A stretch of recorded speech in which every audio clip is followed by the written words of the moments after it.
They took away all technology, but they forgot one thing. Human Resourcefulness Part 5. The Reckoning 3 years after the stripping. Valari reinforcement ships filled the sky above Korea. Commander Oreth had received everything he requested. 10,000 additional soldiers. Advanced weapons, complete air superiority. By any measure of military power. The humans could not win. Yun-Ho gathered the settlement leaders in the Great Cave, where they had met so many times before. The mood was tense. Everyone had seen the ships arriving. "We cannot defeat them in battle," Yun-Ho said directly. "We have no weapons that can touch their ships. We have no armor that can stop their guns. If we fight them directly, we die. Then what do?" asked Day One. "Wait for them to kill us? No, we make them choose to leave." He spread the animal skin map on the cave floor.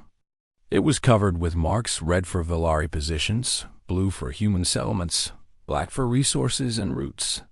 "An occupation requires 3 things," Yun-Ho explained. "Soldiers to control territory, supplies to keep those soldiers alive, and a reason to stay. We cannot remove their soldiers, but we can make it impossible to supply them and destroy their reason for being here." The plan had been years in the making. Every settlement had prepared. Every person had a role. It began with the food. Human farmers had been growing crops that looked healthy but contained no nutrition that Valari biology could use. The plants were fine for humans. They had evolved on Earth to eat Earth food. But the Valari required specific nutrients that these modified crops did not provide. When Valari supply ships were delayed by a carefully planned series of ground obstacles, the occupation forces tried to use local food. Within weeks, they began weakening. Next came the water. Humans could drink from rivers and streams safely. Their bodies had adapted over thousands of generations to handle Earth's microorganisms. Valari had no such adaptation. Small changes to water sources, natural bacteria that humans cultivated and released, made the water dangerous for Valari consumption. The occupation forces had to import all their water from orbit. The cost was enormous. Then came the accidents. Bridges collapsed under Valari vehicles, but held firm for human carts. Buildings that housed Valari soldiers developed structural problems that made them unsafe. Roads that seemed solid turned soft when heavy equipment passed over them. Nothing could be traced to human action. Everything looked natural. The humans had spent 3 years studying exactly how much weight each structure could bear, which materials would fail under which conditions, and how to create problems that seemed like coincidence. For every human killed in the occupation, 10 Valari soldiers died from accidents, illness, or equipment failure. The numbers were unsustainable. Malnis delivered her final report to the Valari High Council by emergency communication. She spoke not as a historian, but as someone who had spent 3 years living among humans, learning their ways, and understanding what they truly were. "Humans are not a primitive species that developed technology," she said. "They are a primitive species because they choose to be. Technology is a tool to them, useful when available, unnecessary when removed. Their true strength is not in their machines, but in their ability to adapt." The council members listened in uncomfortable silence. "We have conquered 47 species by removing their technology," Malnis continued. "In every case, the target species collapsed because they had become dependent on their machines. They had forgotten how to survive without them. Humans never forgot. They stored knowledge in their songs, their stories, their children's games. They hid wisdom in plain sight, in places we never thought to look." "What are you recommending?" asked the council leader. "Withdrawal. Earth should be designated unconquerable. We cannot win this war without killing every human on the planet, and if we attempt that, we will lose more than we gain. They have turned our occupation into a trap. Every day, we stay costs us more than it costs them. Commander Arth, who was listening to the report from his command ship, interrupted angrily. Withdrawal is surrender. We have never surrendered to a species without space travel. It would be humiliating. Humiliation is preferable to defeat, Melmus replied calmly. And make no mistake, if we stay, we will be defeated. Not in battle, but in attrition. They will wait us out. They have proven they can survive for years without our technology. Can we survive for years against their resistance? The council deliberated for 3 days. During those 3 days, 11 more Velari soldiers died in accidents. 3 supply vehicles were lost. A storage facility caught fire from causes that investigators could not determine. The order came on the 4th day. Withdraw. Commander Arth could not accept it. He requested a personal meeting with Yunho, the human leader his intelligence officers had identified as the center of the resistance. They met in an open field, surrounded by both Velari guards and human observers. Arth wore his environmental suit. Yunho wore simple cloth clothing, hand-woven by women in his settlement. I need to understand, Arth said through his translator. We took everything from you. Your electricity. Your machines, your medicine, your communications, everything that made your species powerful. How did you survive? How did you fight back? Yunho looked at the alien commander. He saw frustration, confusion, and perhaps for the first time, respect. You made a mistake, Yunho said. You thought we were our technology. You thought humans were powerful because of our machines. But machines are just tools. We invented them because we needed them. Take them away, and we invent different tools. He knelt and picked up a handful of dirt. This is a tool. It grows food. That river is a tool. It provides water and power. The air, the sun, the plants, the animals, all tools. Humans have been using these tools for 300,000 years. Your technology removal only took us back 150 years. We still had everything else. Orath shook his head. Other species could not do what you did. We removed their technology, and they died. Because they built technology and then forgot who they were before they built it. Humans never forgot. We kept our history and stories. We taught our children the old ways, even when they seemed useless. We preserved knowledge not because we needed it, but because it was ours. Yunho stood and faced Orath directly. You did not take away what makes us human. You cannot.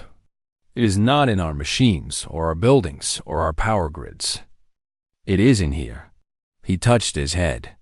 And here. He touched his heart. You could burn every book, destroy every building, kill half our population, and we would still remember. We would still adapt. We would still survive. That is what humans do. Orath had no response. He returned to his ship. Within a week, the Velari evacuation began. Melmus chose not to leave. She requested permission to stay on Earth as an observer, the first Velari to voluntarily remain among a non-conquered species. Why? Yunho asked her when she came to the settlement. Because I want to learn, she said. My species has traveled the stars for 3,000 years. We have conquered worlds and built empires. But we have never met a species like yours. I want to understand how you think, how you remember, how you adapt. I want to learn to be human. Yunho smiled. You cannot be human. You were not born on this world. You did not evolve here. I will learn to be myself, Melmus said. And perhaps I will take that knowledge back to my people someday. Perhaps we will learn to remember too. The Velari ships rose into the sky, one by one, until only stars remained.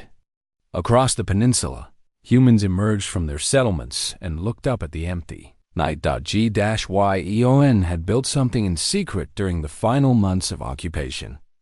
She had salvaged parts from destroyed Valari equipment, nothing electronic, just physical components, and combined them with human-made materials. Now she revealed it to Yunho and the other leaders. A device made of crystal and wire, powered by chemical reactions that Ji-Yan had learned from studying Valari technology. A computer. The first one built by human hands since the stripping. "It works," Ji-Yan said, her voice trembling with emotion. "I tested it this morning. We can rebuild. Not just survive rebuild." Hana stood beside Yunho as he looked at the device. 3 years ago, you stood on a hillside and watched the world die. "I remember," Yunho said. "What do you see now?"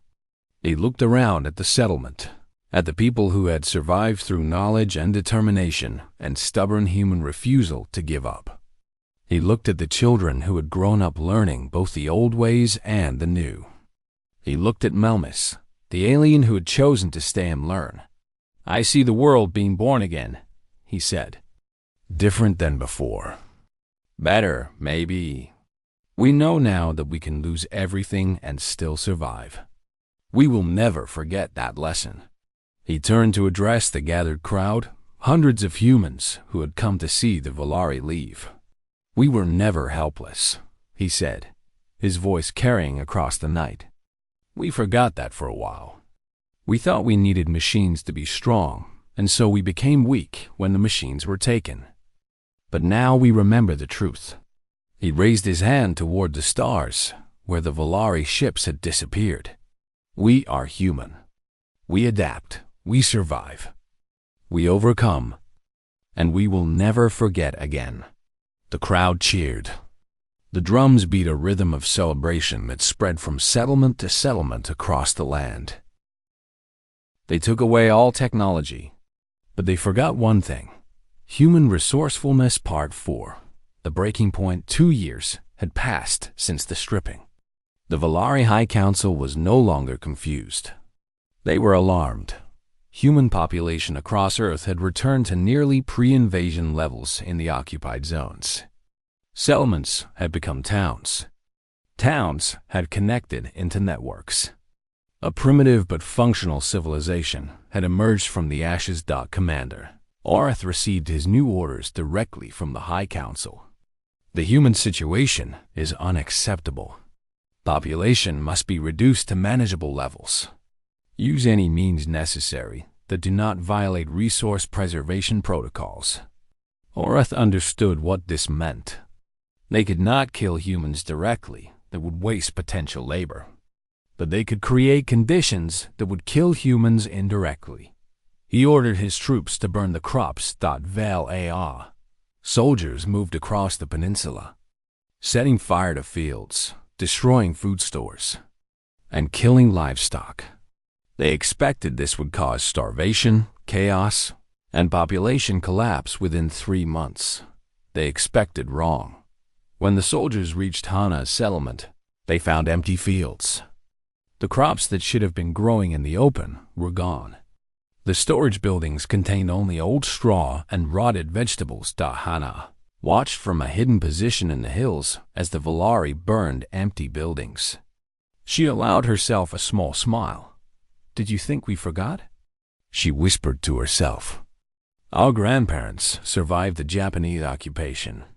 Our great-grandparents survived famines and wars. We have been hiding food from invaders for generations. The real food was underground, in caves, in buried containers, in secret locations known only to trusted members of each settlement. Seeds were preserved in clay jars wrapped in dry grass. Dried meat hung in hidden smokehouses built into hillsides. Fermented vegetables sat in stone pots beneath false floors. When the Valari left, celebrating their successful destruction, the humans emerged and opened their hidden stores. They had lost a season's visible harvest, but they had saved years of hidden reserves. Commander Orth received reports of starvation deaths across the occupied territories. His officers told him the numbers he wanted to hear, but Melnis knew better. She visited settlements that had supposedly lost all their food. She found children playing, Adults working, old people teaching. They were thinner than before, but they were alive. How? She asked Taesu directly. We destroyed everything. The old man looked at her with something that might have been pity. You destroyed what we allowed you to see. You never found what we chose to hide, but our scanners. Your scanners look for technology. Food is not technology. It is nature, and nature is very good at hiding. Melnis reported her findings to Arth. He did not believe her. He ordered more burning, more destruction. And each time, the humans seemed to lose everything, but somehow survived. Yunho called a war council. For the first time, he used that word war. They are trying to starve us, he said. They will not succeed because we prepared. But their next action will be more direct. We cannot wait for them to find new ways to kill us. We must act. Day one unfolded a map made of animal skin, marked with charcoal.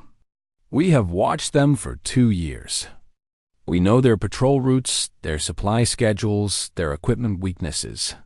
He pointed to marks on the map. Their ground vehicles travel on these roads. The vehicles are heavy, much heavier than our old cars were. The bridges in this region were built for light traffic. You want to collapse the bridges, Ji Yan said, understanding immediately. Not with explosives. Not with anything they can detect. We weaken the support slowly, over weeks. Remove keystones. Cut through wooden beams until they are almost broken. When their vehicles cross, the bridges fall. It looks like an accident. Poor human construction that cannot support Valari weight. Yunho nodded. And their water supply? Their bases use local water sources. We cannot poison the water. They would detect chemical contamination. But certain plants, when they rot in water, produce substances that affect Valari biology. They would not notice for weeks. Then they would become sick. Not dying sick. Just uncomfortable, distracted. This is not fighting, Hana said quietly. This is something else. It is resistance, Yunho replied. We cannot win a battle against them. But we can make occupation so difficult, so expensive, so frustrating that they choose to leave. The campaign began slowly. Bridges collapsed. Valari vehicles crashed. Equipment failed for reasons that made no sense. Water supplies at 3 bases were contaminated, causing weeks of illness among the occupiers. Each incident looked like an accident. Bad luck, natural failure. The Valari could find no evidence of human involvement because there was nothing to find.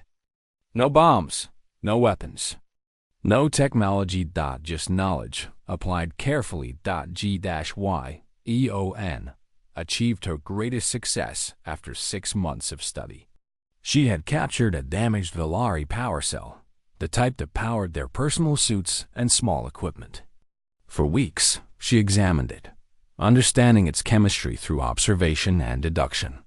It works like a very advanced battery, she explained to Yunho. Energy stored through chemical reactions. But the chemicals are sensitive. Very sensitive. Sensitive to what? Temperature changes. Magnetic fields. Certain frequencies of sound. She smiled. Sound that humans can produce without any technology. The first test happened on a cold morning. A group of humans gathered near a Valari patrol, pretending to work in a field. They began singing an old farming song with a specific rhythm. The song included certain notes held for certain lengths that Ji-Yan had calculated precisely. Within minutes, 3 Valari soldiers found their suit power failing. Their life support systems flickered. They retreated immediately, confused and frightened. The humans kept singing until the patrol was gone. Then they returned to work as if nothing had happened. Commander, Orath received reports of equipment failure across the occupation zone. Power cells dying unexpectedly. Sensors giving false readings. Communication devices failing at critical moments. His engineers could find no explanation. The equipment showed no damage. It simply stopped working and then started again later. Sabotage, Arth insisted. They are doing something, but what? His officers asked. They have no technology. Our scanners confirm it constantly. They have nothing but wood and stone and plants. Orath did not know, and that terrified him. Melnis knew, or at least suspected. She watched the humans more carefully now. She noticed patterns. Settlements that the Valari avoided having fewer problems.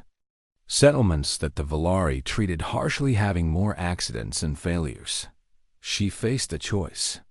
Report her suspicions and condemn thousands of humans to death, or stay silent and become part of something she did not fully understand.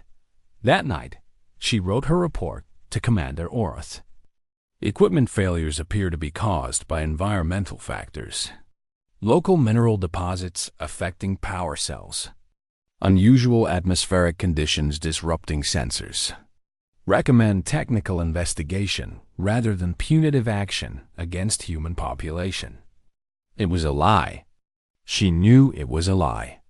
The humans were fighting back with weapons the Valari could not see or understand, and she was protecting them. Yan-Ho stood on the same hillside, where he had watched the world die 2 years ago. Below him, the settlement was alive with activity. People farmed, built, taught, and learned. Children laughed. Old people told stories. The Valari ships still hung in the sky. The occupation continued, but something had changed. The humans were no longer just surviving. They were resisting. And every day, the resistance grew stronger. They think we are primitive, Yunho said to Hana, who stood beside him. They think we cannot fight them because we have no technology. What do you think?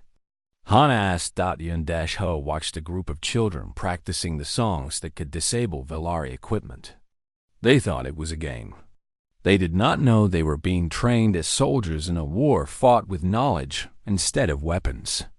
I think they have made a mistake, he said. They took away our tools, but they left us our minds. And human minds are the most dangerous weapons in the universe. Below them, the drums began to beat. A message spreading from settlement to settlement. Orath had requested reinforcements. The war was escalating. And for the first time, the Valari were afraid. They took away all technology. But they forgot one thing. Human Resourcefulness Part 3. The Observers 1. Year had passed since the Valari took everything away. In that time, the world had changed in ways no one expected. The human settlements had grown. What started as scattered groups of survivors had become a network of villages connected by trade routes. People walked for days to exchange seeds, medicine, and most importantly, knowledge. A man from the eastern coast brought techniques for smoking fish that could last through winter. A woman from the mountains taught methods for finding clean water underground. An old man from a farming village shared secrets for predicting weather by watching clouds and birds. The Valari watched all of this with increasing confusion. Historian Melnis had become obsessed with the humans. She visited the settlements often, always recording, always asking questions. The other Valari officers laughed at her interest in a dying species, but she ignored them. Today, she sat with Hana in the knowledge garden, learning about seeds. This one is special, Hana said, holding a small brown seed in her palm. It comes from a plant that grows well in poor soil. My great-aunt saved seeds like this during a famine 70 years ago. She kept them in a clay jar buried underground. Why underground? Melnis asked. Cool and dry. Seeds can last for decades if stored properly. When the famine ended, she planted them and fed her whole village. Melnis recorded everything. Your species plans for disasters that have not happened yet. Hana smiled. We call it wisdom. Learning from the past to prepare for the future. The Valari do not do this, Melnis admitted. We solve problems when they appear. We have technology for everything. What happens when the technology fails? Melnis had no answer. In 3,000 years of Valari civilization, the technology had never failed. Until she met humans, she had never imagined that it could. Commander Orath was not confused. He was angry. His reports to the High Council showed human population statistics that made no sense. The population should have declined by 60%. Instead, it had stabilized and was slowly increasing. How is this possible? Demanded a council member during a communication session. Every other species collapsed within 3 months. The humans are different, Orath admitted, hating the word. They appear to have retained knowledge of primitive survival techniques. They share this knowledge across settlements, then stop them from sharing. We have tried. They use drums and mirrors to communicate. Children memorize messages and run between villages. Old women teach songs that contain information. We cannot stop the spread of knowledge without killing every human, and our orders are to preserve a workforce for agricultural labor. The council member considered this. Continue observation. If the situation does not improve, we will consider more direct methods. Arth ended the communication and stared at the wall of his command ship. He had conquered 12 planets. He had never failed to pacify a species. These humans were making him look foolish. In the settlement, Jiyan had completed her greatest project yet. It was a printing press, made entirely of wood and stone, with ink created from burned plant material mixed with oil. The paper came from beaten plant fibers, dried in thin sheets. She demonstrated it for Yunho and the other leaders. She placed a wooden block, carved with reversed letters, into the frame, spread ink across the surface, pressed paper against it, and lifted the result, a page of text, readable, reproducible. I can make 50 copies of the same page in 1 hour, Jiyan said proudly. We can create books, manuals, instructions for farming, medicine, building. We can spread knowledge faster than any messenger. Yunho held the paper carefully. The text was simple, basic farming techniques, but the implications were enormous. The Valari destroy electronics, he said slowly. They do not destroy books. They do not even seem to understand what books are. Their entire civilization uses digital storage. Exactly, Jiyan said.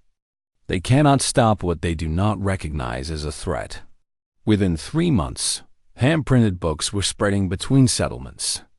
Children learned to read from printed primers. Adults studied printed manuals on medicine, construction, and agriculture. The Valari scanners detected nothing. To their sensors, books were just wood pulp and plant matter. Not technology. Not dangerous. Melnis discovered the books during one of her visits. She held one carefully, turning the pages, reading the simple text with her translator. This is how you preserve knowledge, she said to Taisu. Without computers, without data storage, without electricity. For thousands of years, Taisu confirmed. Before your ships came, we had millions of printed books in libraries around the world. Your weapons destroyed those buildings, but the knowledge in those books lived inside the people who read them. Now we are putting that knowledge back onto paper. Melnis thought about the Valari archives. Countless centuries of history stored in digital files that required power and machines to access. If those machines ever failed, she pushed the thought away. It was too disturbing. That night, she copied pages from a human book by hand, using a brush and the ink Jiyan had taught her to make. She did not know why she did it. Perhaps she was just curious. Perhaps she was afraid. Perhaps she was beginning to understand something that Commander Orath never would. Yun-Ho called a secret meeting of the settlement leaders. They gathered in a cave outside the village, where Valari sensors could not easily reach. We have survived 1 year, he said. We have proven that we can live without their technology. But surviving is not enough. We need to prepare for the future. Day 1 spoke next. My scouts have been watching Valari patrols for 12 months. We know their schedules. We know their weaknesses. Their suits protect them from our air, but the suits need power. Their weapons need power. Everything they have needs power. We cannot generate power, Ji Yan pointed out. Any electronic device would be detected and destroyed. We do not need to generate power, Yunho said. We need to understand power. How it works. How it flows. And most importantly, how it can be interrupted. He drew a diagram in the dirt. I have been studying captured Valari equipment. Nothing electronic, just the physical structures. Their power cells work on principles similar to our old batteries, but much more advanced. The chemistry is different, but chemistry follows rules. Rules that humans discovered centuries ago. What are you suggesting? Asked Hannah. I am suggesting that we learn. Not to build, but to understand. The day will come when we have a chance to fight back. When that day comes, we need to know exactly how to hurt them. The room was silent. Everyone understood what he was proposing. Not just survival, resistance. Day 1 nodded slowly. My grandmother told me a story once. During the Japanese occupation, our people had no weapons. But they had knowledge. They knew the land. They knew the seasons. They waited and they watched. And when the time was right, they acted. We are not ready to act, Yunho said. Maybe we never will be, but we will be ready to choose. Malnus did not know about this meeting, but she sensed something changing in the way humans looked at Valari patrols. Less fear, more calculation. In her private log, she wrote, I have studied 47 conquered species. All of them accepted their situation within 6 months. They became passive, compliant, broken. The humans are none of these things. They smile at us now, and their smiles make me uncomfortable. They are planning something. I do not know what, but I am certain of this. We have not conquered this planet. We have only occupied it. And occupation, as any historian knows, is not the same as victory. She looked out the window of her quarters at the human settlement below. Fires burned in cooking pits. People moved between buildings, working, talking, living. The Valari had taken away their technology, but something important remained. Something that Malnus was only beginning to understand. Hope. They took away all technology, but they forgot one thing. Human resourcefulness Part 2. The old ways. 3 months had passed since the stripping. The Valari had expected to find death and chaos. Instead, they found something that confused them deeply. They found humans working together. Taesu stood in the middle of a rice field, his feet deep in mud, teaching a group of 30 people how to plant. Most of them had never farmed before. They had been office workers, teachers, doctors, and shop owners. Now, they were learning to grow food with their hands. My grandmother showed me this when I was a boy, Taesu said, pushing a young rice plant into the soft earth. The water must be exactly this deep. Too deep, and the plant drowns. Too shallow, and the weeds take over. A young man named Kijun raised his hand. He had been a computer programmer before the stripping. How do we know if the water is the right depth without a measuring device? Taesu smiled and touched his ankle. When the water reaches here, it is correct. Your body is your measuring device. Your eyes, your hands, your feet. These are the tools that humans used for 10,000 years before machines. Across the settlement, Hana had built something she called a knowledge garden. It was not just a place to grow plants. It was a place to grow understanding. She walked between rows of different herbs and vegetables, teaching a group of women and men about each one. This is willow bark, she said, holding up a piece of thin wood. If you boil it in water and drink the tea, It reduces fever. This is how people treated sickness before pharmacies existed. Does it really work? Asked a woman named Su Min, who had been a nurse before the stripping. It contains the same basic ingredient as aspirin, Hana explained. Humans discovered this thousands of years ago through trial and error. We are not inventing new things. We are remembering old things. Ji Yan had recovered from her injuries. Her hands would always carry scars, but she could still use them. And she had found a new purpose. She stood beside a river, showing a group of teenagers how to build a water wheel. It was made entirely of wood, tied together with plant fibers. No metal, no electronics. Nothing the Valari could detect or destroy. The water flows, Ji Yan explained, and the wheel turns. The turning wheel can power other things. A mill to grind grain, a pump to lift water, a saw to cut wood. This is not technology as the Valari define it. This is physics. This is nature. And nature belongs to us. One of the teenagers, a boy named Hyam Wu, asked a question that everyone was thinking. But the Valari have ships that fly. They have weapons that can destroy cities. What good is a water wheel against that? Ji Yan did not answer immediately. Instead, she looked toward the sky, where a Valari patrol ship passed silently overhead.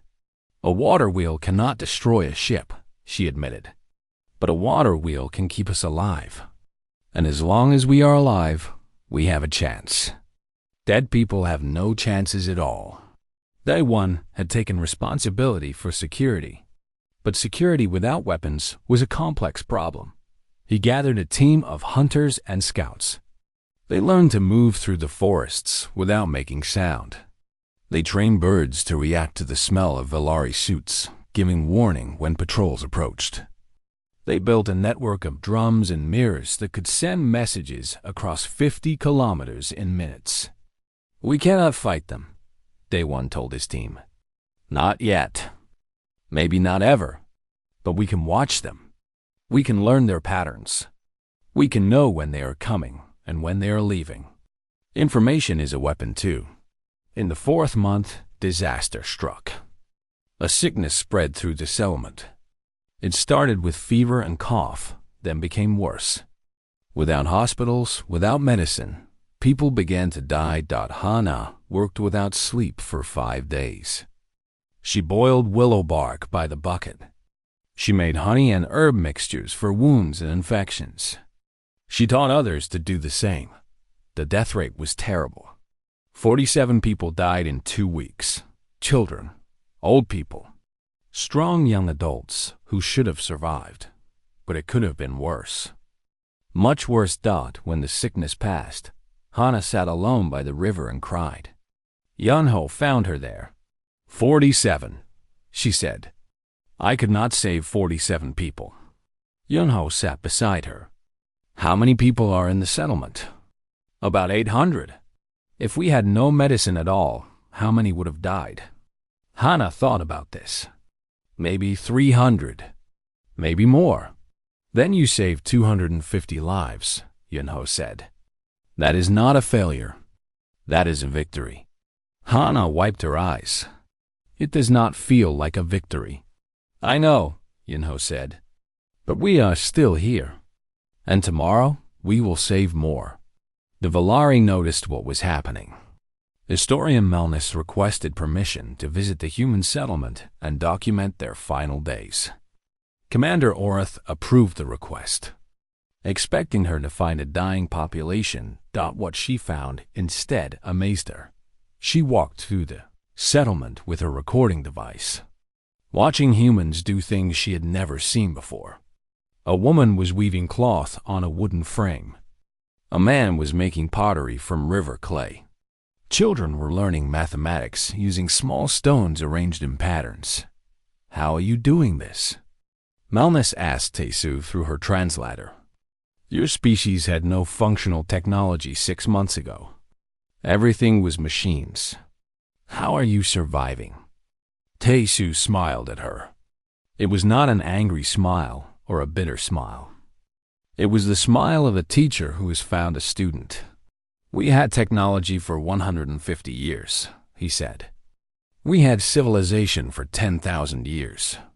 We had humanity for 300,000 years. You took away the technology.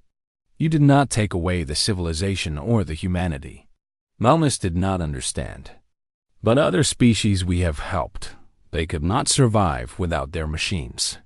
"Perhaps those species built their machines and then forgot how to be themselves," Taisu said. "Humans did not forget. We stored our history in stories, in songs, in the memories of our grandmothers. You cannot destroy what lives inside a human heart." That night, Melnis wrote her report to Commander Arth. She wrote about the farming and the medicine gardens and the water wheels. She wrote about the schools where children learned without computers. She wrote about the network of drums and mirrors. At the end, she added a note: "Unexpected resilience. Recommend continued observation. This species may be different from previous subjects."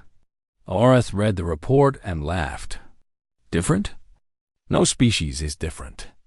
They are simply dying more slowly than expected. Give them another winter. They will break."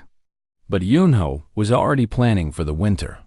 He gathered the other leaders every night and taught them engineering principles. Not how to build machines, but why machines worked.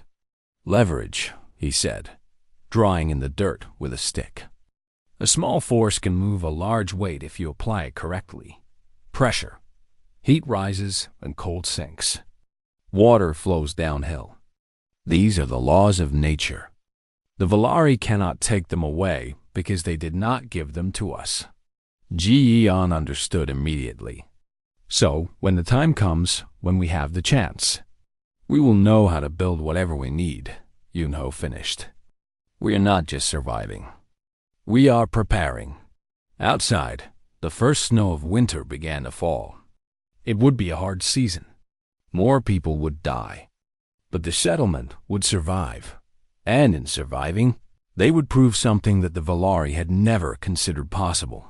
Humans were not their technology. Humans were something much more dangerous. They were adaptable. They took away all technology. But they forgot one thing. Human resourcefulness Part 1. The stripping Yunho stood on the hillside and watched the world die. Below him, the city of Bizin went dark, building by building, street by street. The lights flickered once, twice, and then stopped forever. In the harbor, ships that had been moving just moments ago now sat still on the water like dead fish. The Valari ships hung in the sky like dark clouds. They made no sound.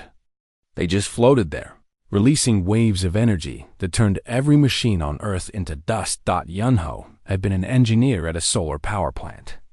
He had spent 15 years building things that made electricity from sunlight. Now, as he watched, even the solar panels on distant rooftops crumbled and fell apart. Everything he had built in his life was gone in the time it took to breathe.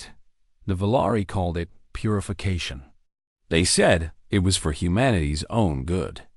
They said humans had become too dependent on their machines, and that dependency made them weak. The Valari would help humanity return to a natural state.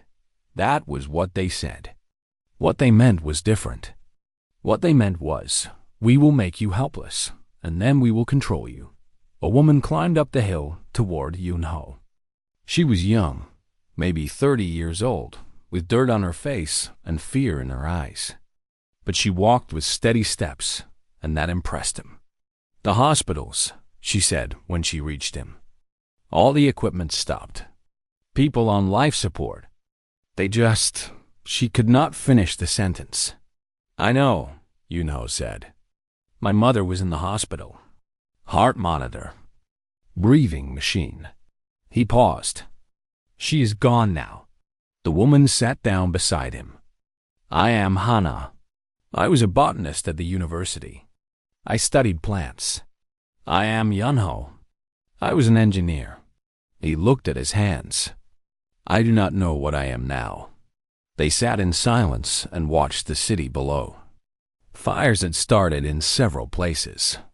Without firefighters, without water pumps, the fires would burn until there was nothing left to burn. After an hour, an old man joined them. He walked slowly, using a wooden stick for support.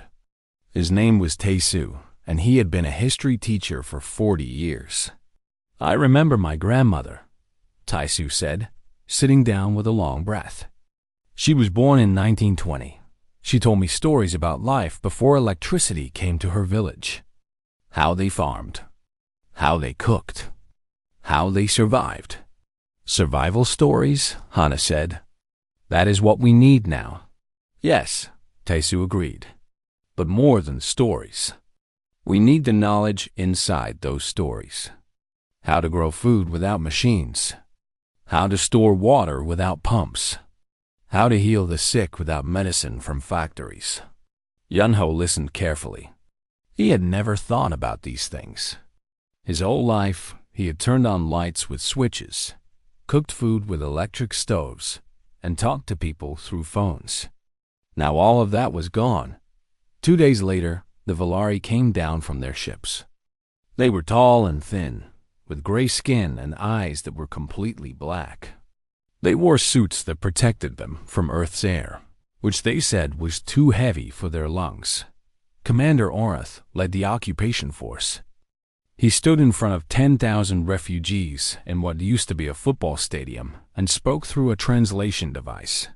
"Humans," he said, "you have been liberated from your dependency on machines.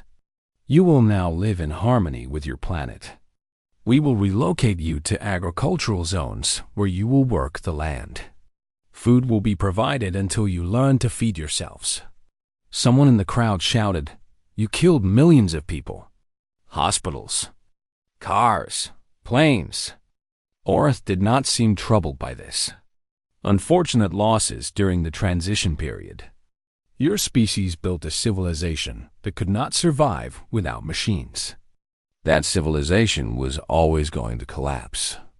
We simply made it happen quickly, instead of slowly." That night, in a camp outside the city, Yunho met a young woman named Ji-yoon. Her hands were wrapped in bloody bandages, and her eyes were red from crying. "I tried to save a radio," she explained. "I was a mechanic. I thought maybe, if I could hide just one radio, we could call for help. Contact other countries. Organize resistance." "What happened?" Hana asked. "They found it. Their scanners can detect any electronic device within a kilometer. They destroyed the radio and cut my hands as punishment." Ji-yeon held up her bandaged fingers. "They said next time they will take my whole hand." A man named Dae-won sat nearby, sharpening a wooden spear with a stone. He had been a soldier once, then a farmer. Now he was not sure what he was. "No electronics," he said. "That is the rule." But they said nothing about wood. Nothing about stone. Nothing about fire. What good are wood and stone against ships that can destroy a city from space? Ji-yeon asked bitterly. Dae-won did not have an answer. But Taesu did. "My grandmother's village had no electricity until she was 30 years old," the old man said. "Yet they lived. They farmed. They built houses. They raised children. Electricity is only 150 years old. Humanity is 300,000 years old. We survived before, and we can survive again." Commander Orath sent his report to the Valari High Council that night. "Earth pacification is complete. Technology has been successfully eliminated. The human population is in chaos. Based on data from 47 previous planetary occupations, we estimate 60% population reduction within 6 months due to starvation, disease, and internal conflict. Remaining population will be compliant and manageable." His officers agreed. They had done this before, many times. Every species they conquered had been dependent on their machines. Take away the machines, and the species collapsed. It was simple mathematics, but one officer, a historian named Melnis, had a concern. Humans have a longer history than most species we have encountered. They lived for thousands of years without advanced technology. Perhaps they remember how. Oreth dismissed her worry. They remember nothing. Look at them. They cannot even start a fire without a machine. They will die in the winter, and by spring, the survivors will beg us to tell them what to do. On the hillside, Yunho looked up at the stars. The Valari ships were visible as dark shapes blocking the starlight. They took everything, he said quietly. Hana stood beside him. She had spent the day talking to other survivors, collecting seeds that people had saved from their gardens, gathering knowledge from the old ones who still remembered the old ways. Not everything, she said. They took our machines. They took our electricity. They took our comfort. She touched her head. But they did not take what we know. They cannot. It is inside us. And as long as we remember, we can rebuild. Yunho looked at her. For the first time since the ships came, he felt something that was not fear or grief. It was hope. Then we remember, he said. We teach. We learn. And we survive. Somewhere in the camp, a child was crying. Somewhere else, an old woman was singing a song that her grandmother had taught her. A song about farmers working in rice fields under a hot sun. The song had no electricity in it. It needed no machines. It was simply human. And that, the Valari did not understand, was the one thing they could never take away.